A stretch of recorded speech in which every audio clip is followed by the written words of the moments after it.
You're listening to the Paul Higgins podcast for SaaS consulting partners ready to scale beyond six figures without more work or a bigger team.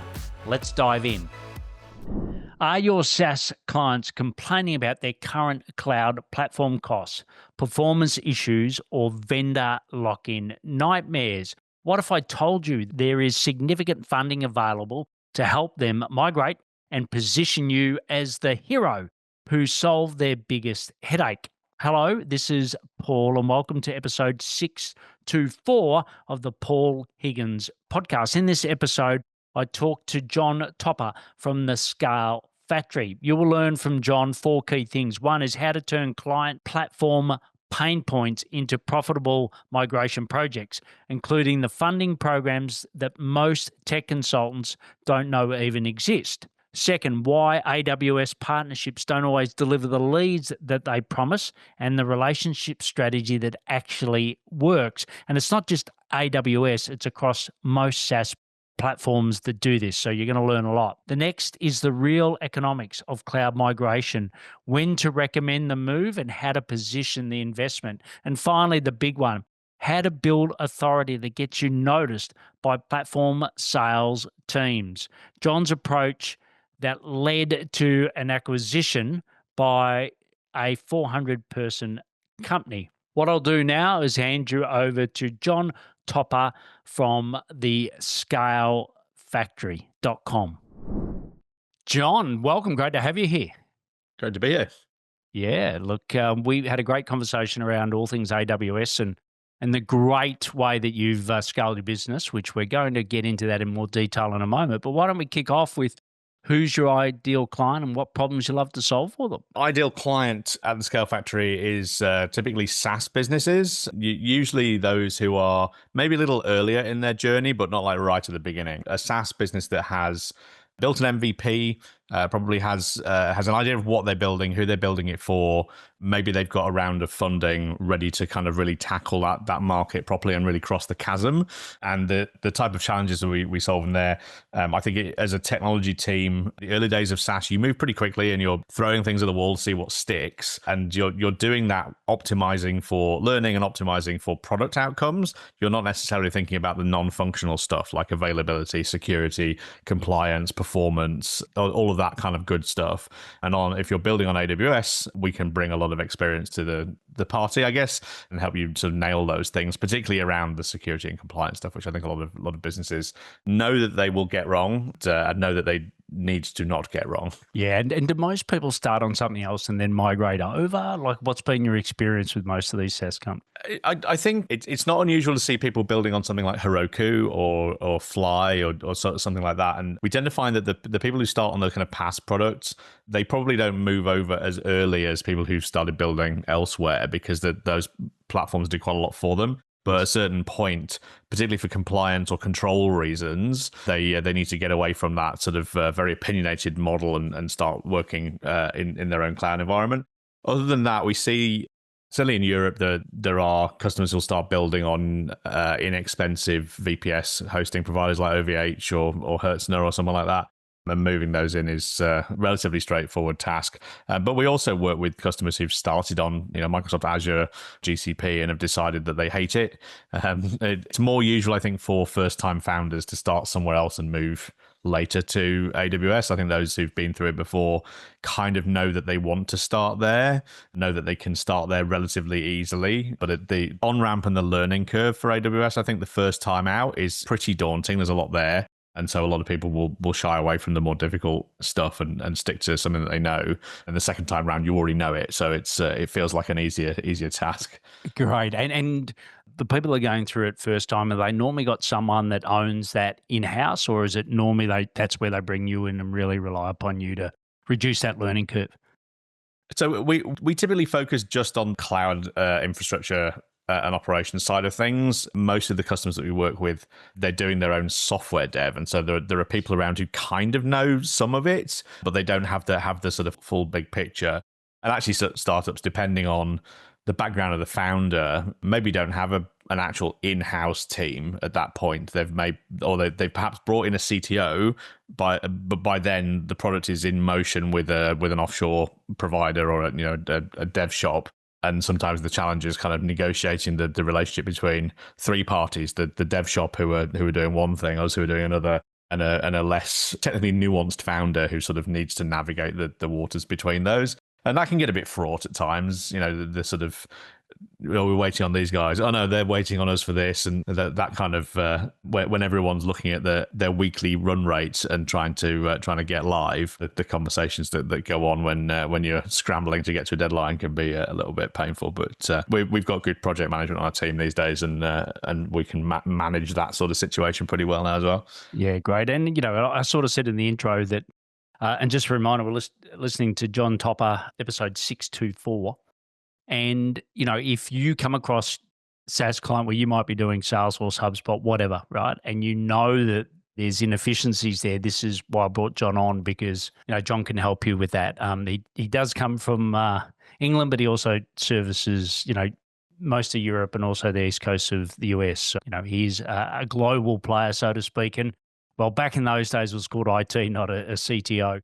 But he used to say you could have normally two of any three, Paul. You can have time, you can have cost, or you can have quality. Now, which two do you want, right? The iron triangle. Yeah, it's still true. Correct. Fast, cheap, or good. Yeah, correct. So where does AWS, where's its strength in those three areas? Well, it's certainly not cheap. You're trading off fast and good, I suppose. It's a super powerful platform.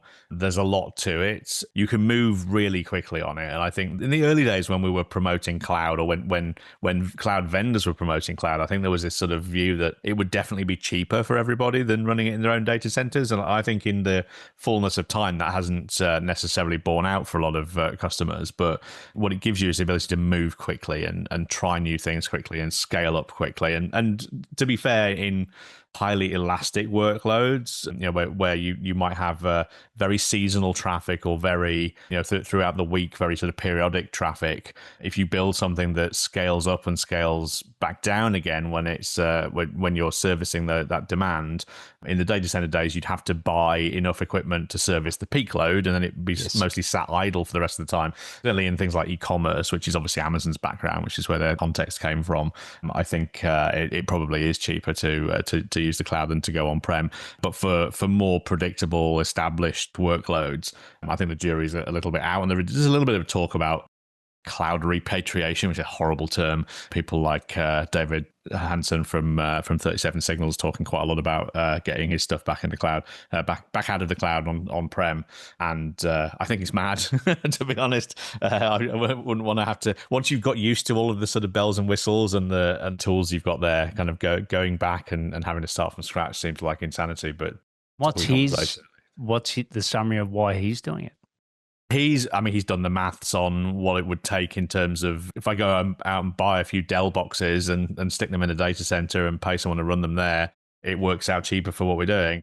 But this is aside from their new sort of email product, I think that the 37 Signals stack has probably a very consistent user base, very predictable workload, a lot of ability to predict how it's going to go, and so it's a good gamble for them.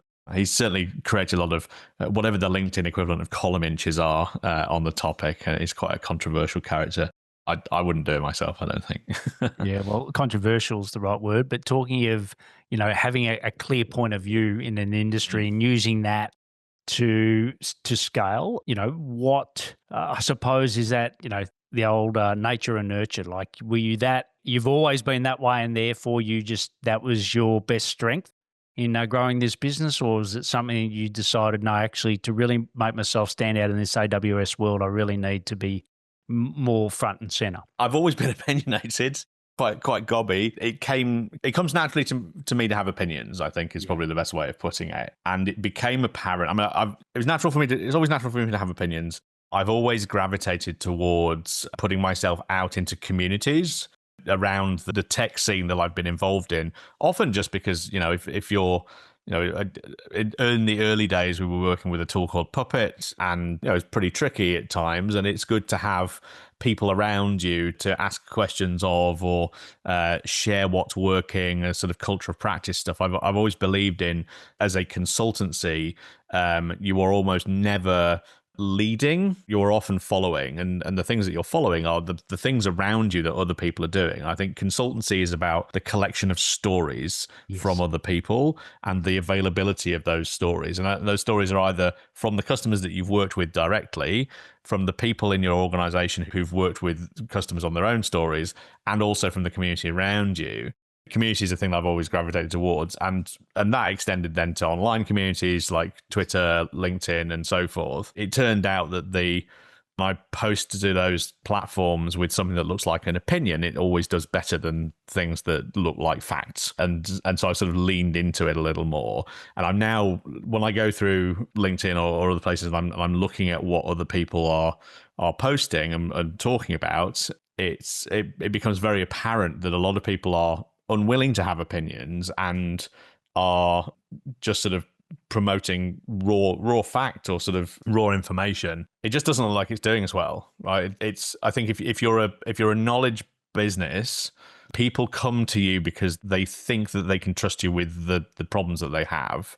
And the way that they find you and believe that they can trust you is by knowing you in some fashion. And people can't know you unless they know what your opinions are. And so getting your opinions in the world is a way of attracting like-minded clients to you, essentially. Yeah, and there's that saying where you're not repelling someone, you're not trying hard enough, right? Like you'll attract the people that go with your opinion, and then you'll repel the ones that aren't. But that's okay. Like it's obviously in your success, it's worked for you.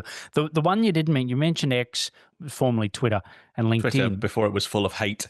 Yeah, correct. We were recording this in June of 2025, and this is going to come out in July. But hopefully the dust has settled between. Hopefully it's settled down a bit. Yeah. Yeah, between Musk and Trump. But YouTube, you didn't mention YouTube. Have you also used YouTube? I've experimented with YouTube. I don't think I've tried YouTube consistently enough to be able to say that I know what does and doesn't work. I spent a lot of time immersing myself in communities of YouTube creators, at least, to get a sort of view on what does and doesn't work. And I think that the view that they have is consistency, so regular posting and always talking about the same things.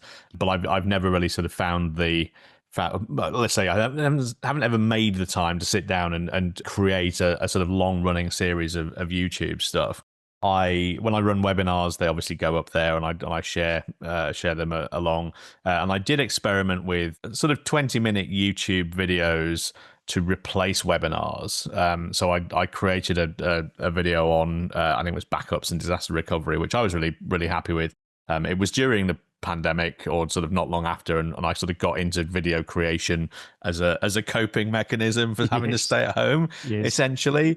And so I put together a video I was quite happy with, and then I ran a webinar and I played back the video as part of the webinar, and I was fairly well engaged with. But in terms of it getting reach, I think I haven't really invested enough time and energy in there. It's something that I would like to do. I'd like to get more into video content, because I quite enjoy it as a medium, but it is quite time intensive as a thing to do, compared with rattling off a shitpost on LinkedIn or something like that, which is a little bit easier.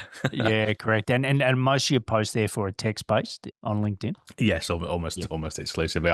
We recently hired a videographer to do some sort of talking head stuff, the Scale Factory was acquired last year in November, and one of the benefits of that is that we have a marketing team and bigger marketing budgets, and so we're able to experiment with a little more things. I think that the balance for me to walk this year, kind of post acquisition, is how can I make best use of there being this sort of larger marketing team and resources, whilst also not being the only voice in the organization who is out there sort of on people's screens, because it's a larger business. There are There are more people who probably need to be visible in the world as experts. So I'm trying not to hog the limelight, in spite of the fact that I'm probably the person who has the most time to do that at the moment.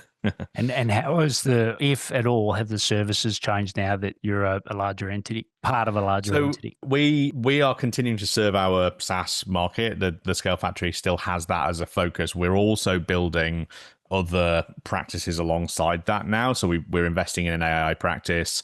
We're looking at data and analytics, because that you can't have good AI unless you've got good data, and most people don't, as it turns out. We the wider business themselves, their background is test engineering and quality engineering, test automation, that sort of thing.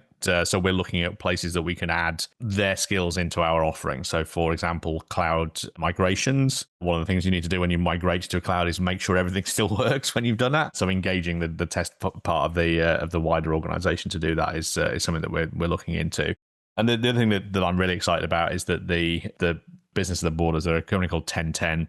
They're also based in the UK, about 400 people to our 30, and they have a tech academy. So they bring in people from all academic backgrounds, all walks of life. There are a number of cohorts every year that they train in fundamentals of technology, and then sort of specialize in areas of the business that 1010 and the Scale Factory between us do for customers.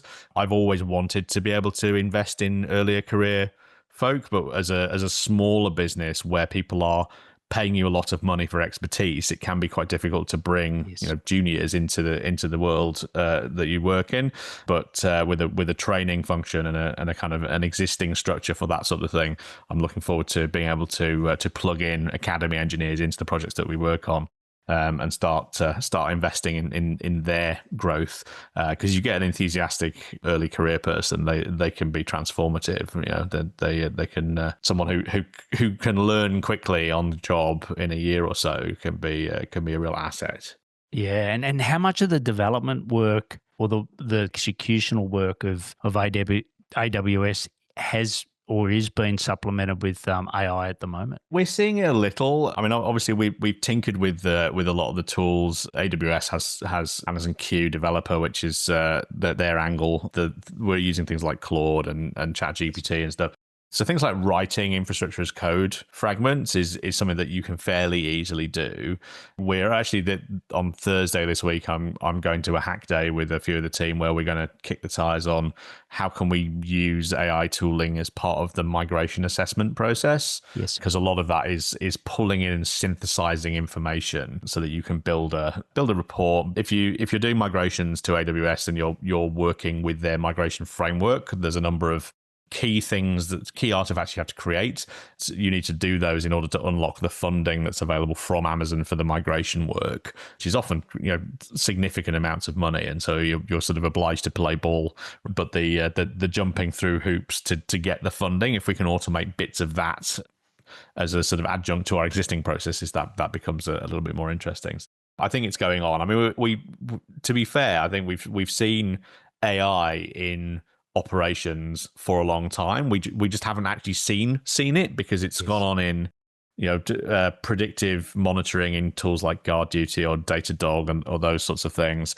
All the stuff we've done around monitoring prediction. The things like this behavior is unusual for this user, like all of that kind of stuff is classic ML.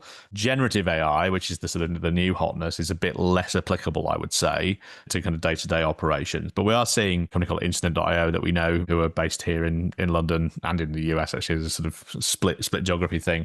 We know that they're using generative AI to summarize going on during an incident. So they sit in your Slack channel where everyone's discussing what's going on. They can sort of spit out summaries and kind of information for senior management so they can leave you alone while you're solving the problem, which is pretty cool. But it's not broadly applicable.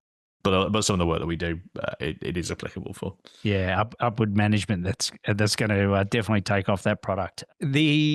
Once again, Jon Topper from scalefactory.com, and it's episode 624. So if I'm an AWS, or I'm thinking of becoming an AWS partner, given all your experience, what words of wisdom can you give to someone that's just starting out? I mean, I've mentioned community already. Find a community of other partners to hang out in. That's really useful, because AWS is the bigger entity, and it's useful to know what other people are getting from that entity. Because I often say that AWS isn't a real business. It's thousands of business units in a trench coat. That is never more true than when you see the communication that happens around the partner network and relating to other parts of the business. It's pretty shocking, actually, how bad the communication out of that organization can be at times.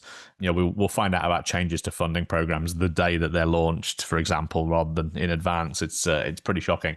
Certainly find your community.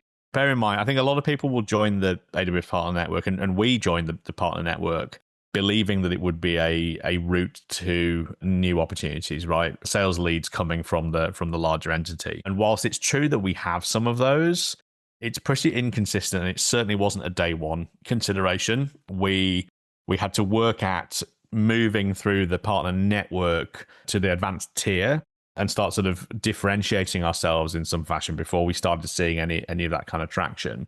I think if you're joining the partner network expecting it to be an easy source of new sales opportunities, then immediately disavow yourself of that idea, because it really isn't. It can be a source of sales opportunities in time. And the best way to make sure that you are on the receiving end of some of those is to differentiate yourself in some way, become famous for something, is what the AWS parlance is. The other challenge is that the partner network is run by the partner core team, which is a large part of the AWS machine. And they are trying to help you through getting these competencies, differentiating yourself in this way, and they are doing so whilst saying that it is a way in which you can and will get sales opportunities. Unfortunately, the partner core organization is separate from the sales organization and has almost no influence over the sales organization. So whilst it's true that it's good to have all of those things under your belt, the thing that has been most valuable has been building relationships into the sales teams themselves. Now, you do reach those. The fulcrums of those relationships are contacts that you will have as part of your partner relationship. But once you're in, you should be moving sort of, laterally to find your own other relationships and maintain those yourself, because there is nothing more likely to have you on people's minds than being in their offices all the time, taking them out for beers, doing the legwork on it, which is unfortunate because partner organization doesn't really encourage that. It doesn't actively discourage it, but it doesn't really kind of downplays the importance of that versus the programmatic ways of getting to these outcomes. Quick recap: don't expect sales leads. Yes. Do jump through the hoops, but if you are limited on time, invest in the relationship over and above the hoop jumping, I would say. Yeah, and back to what we've been talking about before, which is that positioning as well. Like, be famous for something, stand for something. I think that's absolutely important. And I think if you took basically the AWS badge off and put nearly any other major SaaS player, it's a very similar story. So yes. If you've been in the system for a long time, you're listening to John, you're like nodding your head like, yes, I totally agree, John. I think if you're new in the system, sometimes you might be sold a pup, and I think it's wise to listen to John and say, well, I'm not saying you don't trust what a partner says, but it's often that they can't deliver on what they say. And they've got good intentions, but if they treated everyone uniquely, they'd never get anything done, right? So we got to remember what they're saying to you, they're also saying to everyone else that's in the queue as well, right? So I think it's also true that a lot of the people who are working the partner organization, certainly AWS, have never worked in a partner business, and so they don't really intuit emotionally the way that we do the fact that we really just want to see sales opportunities. That's really why they're there, and that all the other stuff around it is kind of, oh great, nice, there's this funding program, or we could take 2 days out of fully billable days, by the way, to go and do their training courses, or there's this thing to put a badge on your website. Like, that's all fine, great, but it's not as important to us as partners as to see live opportunities on a fairly regular basis. Yeah, definitely. It's a bit like you're a cost center or a revenue generating center, and obviously we all want to make the revenue. Just before we go into the rapid fire, you sort of talked about your ideal client being the establishing SaaS companies. Have you seen some fear in their eyes when you see the constant developments by the big players? So, for example, ChatGPT have just come out with a Zoom and a I'm using Fathom, a Zoom and a Fathom killer, right, as an example. So they're building more and more in product to take more and more of market share. So are some of your clients starting to feel nervous around some of the niches or the niches that they're in? That's actually a topic I haven't really covered with any of them recently. It would be foolish of them not to be aware of and to have an eye on it. I'm a big believer in running a business of assessing risk on a regular basis and kind of being pragmatic about deciding how much we need to worry about it. I think there certainly have been businesses I've worked with where I've looked at it and thought that it would be fairly easy for Amazon to build a competing product. I mean, the good news is that when Amazon are selling things that are not just kind of the Lego bricks of infrastructure components, a lot of those products are garbage. And so they're actually not really competition. They're kind of they're the things that get taken out the back and shot periodically, which they've started telling us about this year, which is nice. Yeah, I think there's a lot of AI stuff going on right now. Obviously, you'll know that, and I think a lot of the startup ideas that I see kind of floating around, they don't look like they have much of a moat over and above wrapping a language model. And I think I'm always slightly suspicious of that. At the same time, I've been very wrong about a lot of product plays in the past. I was very suspicious of Kubernetes, for example, which it turned out was a massive success in most dimensions. That doesn't mean that I was wrong necessarily. It just means that more people were prepared to pay money for it than I thought were going to be. And things like the crypto wave, there was a whole sort of bunch of going on in there. That was the last big hype cycle.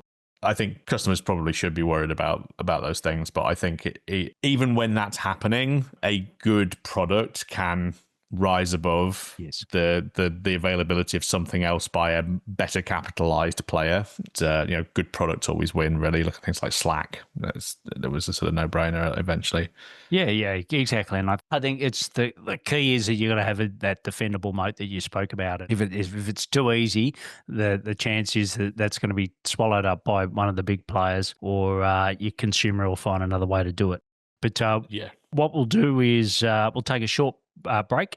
We'll thank our sponsors, and then we'll come back for the rapid fire. Brilliant execution, terrible strategy. You can solve any client problem, but you're stuck in the same revenue patterns, same deal sizes, same time for money trap. I'm Paul, and I built and sold a 7-figure consulting business, but here's what I've learned mentoring other consultants. The real breakthroughs happen when you combine my experience with live problem solving of people going through exactly what you're facing now. In my group program, Steve works through his VA delegation challenge with Jed. Jed shares what's actually working. Andrew tests his pricing strategy with Casey, and Casey demonstrates his client onboarding system. Everyone's figuring it out together with my guidance based on what I learned the hard way. It's not theory, it's real-time strategic thinking with consultants in the trenches plus someone who's already made the journey. Stop grinding alone. Start thinking strategically. Go to paulhigginsmentoring.com/WWM. That's paulhigginsmentoring.com/WWM. John, rapid fire, 4 questions, rapid responses. We touched on a little bit of AI. It's hard not to now. But what's some AI that's really impressed you of late? I'm constantly impressed with Claude, just as a sort of standalone model. It's been writing content for me, not rewriting content in my voice, kind of summarizing things in ways that I can make it sound like me. So all pretty impressive. Better yet, Claude is available in a model in Amazon Bedrock. So if you are building products using AI on the Amazon tooling, you can use Claude as one of your options. Yeah, fantastic. The next one is, what do you think is an underrated channel other than what we've spoken about to gain new clients? I'm a big fan of mailing lists, actually, weirdly. I think going to places where your ideal customers are and hang out and getting involved in those communities has worked really well for me. Caveat, I wore a CTO hat for a while. My ideal buyer is CTO, essentially. Yes. It doesn't work in it. Like if you show up as a salesperson into a technology landscape, the immune system will probably kick in. But as someone who can talk on the same level as my buyer, mailing list has been a great way of getting at new business. Yeah, fantastic. Next one is, where do you go to learn more about scaling the Scale Factory? So there's a community Slack called the RANDS Leadership Slack, which is run by a guy called Michael Lopp, who writes a lot about leadership in the technology sphere. That community is full of, there's like 35,000 people on there all talking about leadership topics. That's super useful. In the UK, there's another community called CTO Craft, a community. They did a bit of, they run coaching circles as well. I did a coaching circle. That's how I learned all of my leadership stuff. In terms of marketing and sales, I've sort of made that up as I go along. I have read up on some of the kind of spin selling. Like I read a lot of, while I'm learning something, I'll go read a book or I'll watch a YouTube video. Yeah. Well, you'll get the PDF, put it into Notebook LM, and then it'll well, I would these days for sure. Yeah, I often take a lot of that with a pinch of salt. You know, your kind of Alex Hormozes of the world are quite sort of big and loud, and there's something in there, but you need to sort of not just treat it as a pattern you can follow. You have to adapt all this advice to your own context. I think spot on. Yeah, you don't want to be a herd of sheep. You want to be the one that stands out. And the last one is, what do you know now that you wish you had known earlier in this AWS world? I guess not necessarily just in the AWS world, but more broadly. I wish I had. So I founded the business in 2009. I wish I had a direction of travel for it early on. It was a lifestyle business for a lot of years, and everything was about decisions that I made were about what seems like the right idea now, rather than what will get me to the goal I have set. And once I set myself a goal for growth and sort of target size, it became a lot easier to define what we would and wouldn't do. And actually the same is true of niching. I think we were very much a broad, we'll do any DevOps thing for anybody on any platform. Once we niched onto AWS, once we niched onto SaaS, it became a lot easier to decide what to do. So I would say have a goal, choose your niche early, and stick with that. It's quite scary, I guess, to choose a niche early on because you don't want to say no to people, but it actually helps. Yeah, and I think, perfect combination, you pick niche as depends where you are in the world, and you also then had good, strong opinions on that to make you stand out, not just within the client world, but also in the AWS sales world as well. So I think, those two things, if you did nothing else but those this year, that's going to help you grow. It's been brilliant having you on, Jon. Once again, it's the scalefactory.com, great domain, and we will have that and all the links to Jon's LinkedIn and other things in the show notes. But once again, thanks for coming on the podcast today. Good to see you. That was a great interview with Jon Topper. And his key insight for SaaS partners and tech consultants alike is the client platform problems are revenue opportunities waiting to be unlocked. Don't just complain about the vendor issues, turn them into migration projects that solve real problems and generate serious fees. If your clients are struggling with Azure or GPCP, I'll get that right, costs, performance or vendor frustrations, Jon's team at the Scale Factory can partner with you on migrations to AWS. Remember, Amazon has substantial funding programs for qualified migration projects, solving your clients' biggest headaches. Just reach out to Jon on LinkedIn and thank him for sharing his insights. The link is in the show notes. Also, ask him about these AWS migrations. You can watch this episode on the Paul Higgins Mentoring channel on YouTube, and I'll see you next time on the Paul Higgins podcast. If you've got value today, hit subscribe so you don't miss future episodes, and reach out. Let me know you've listened. I'd love to hear from you.